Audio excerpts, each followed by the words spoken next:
Hello mga best friend, ayan samahan niyo ako at puntahan natin itong trending na pansit bato dito sa Valenzuela at isusubukan natin itong pansit na may dinuguan toppings.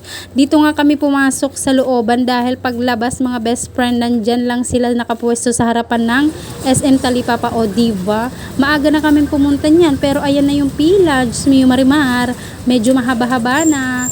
Open po sila ng 3 PM hanggang 8 PM mga best friend, kung may free time kayo, gusto nyo mag-snack, pumunta na kayo dyan at swak na swak sa budget. Oo, pasok na pasok ito mga best friend sa budget dahil hindi naman ito lalagpas ng 100 yung isang order. So makaka-order kayo dyan mga best friend ng iba't ibang klaseng toppings. Meron silang lechon kawali, siomai, shanghai, itlog at chicharong bulaklak. So yung in-order ko mga best friend ay 3 klase. So mapapanood sa huling video yung ito. Kung gusto nyo panoorin hanggang dulo, thank you so much. So ayan, malapit-lapit na tayo sa katotohanan at matitikman na natin itong trending na pansit bato. At yung gusto ko lang naman dyan tikman yung pansit na may dinuguan. O diba, bago yan. So ayan, medyo isa na lang, ako na yung susunod na order mga best friend. Oo, diba, tinitingnan ko pa lang yung pansit, takam na ako, parang tumutulo na yung laway ko, charot. So yun mga best friend, medyo mabilis naman talaga sila kuya entertain. Wow, entertain ng mga customer at mabilis naman si kuya mag-tackle dyan. Kung gusto nyo kumain dyan, kumain kayo.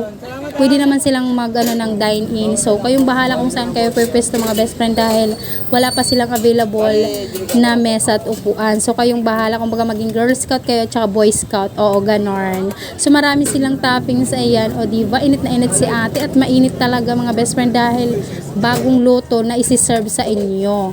Diba? Kaya puntahan nyo na. At ito't pauwi na nga kami at nakabili na kami. Opo, kayo naman.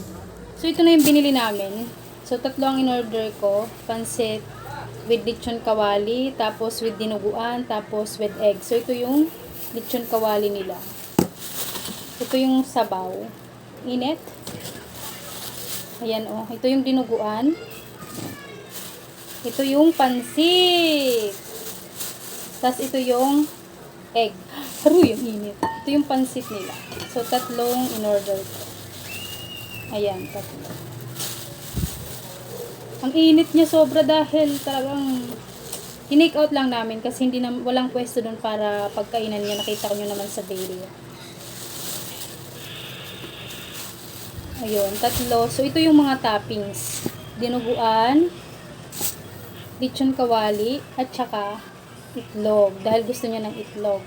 So, ilalagay natin dito sa ating mga mangkukin. So, dahil patok na patok ito dito sa Malinta, ayan, syempre hindi tayo magpapahuli dahil malapit lang to sa amin. Kaya, syempre, bumili tayo doon. So, ito, unahin natin dito sa malaki. Wait sa. Guntingin natin at mainit. So, dito ko ilalagay ito. Oh. Medyo lamok. Tapos, ito,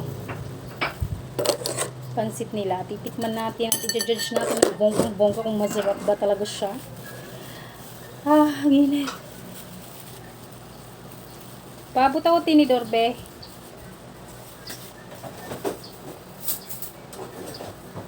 So, ilalagay ko lang ito lahat. So, ito na, naano ko na siya lahat. Ayan. Ito yung with egg. Ito yung with dinuguan. Ito yung may lechon kawali. So, titikman natin syempre. Ito plain lang, pero may egg siya. So, hindi ako nakakuha ng kalamansi. Tikman muna natin ito.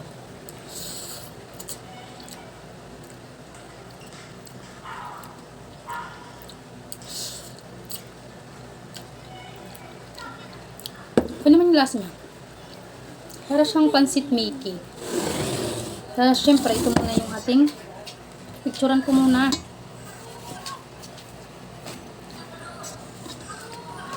Ito na yung may dinuguan. Mainit.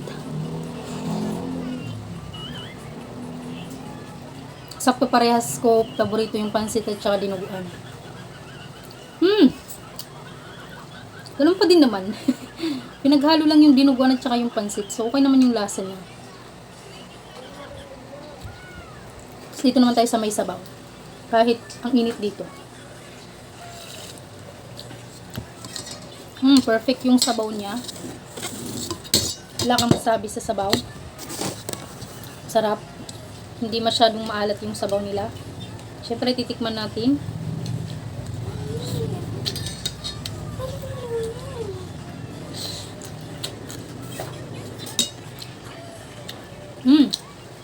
Kasi ito yung toppings, yung lechon kawali.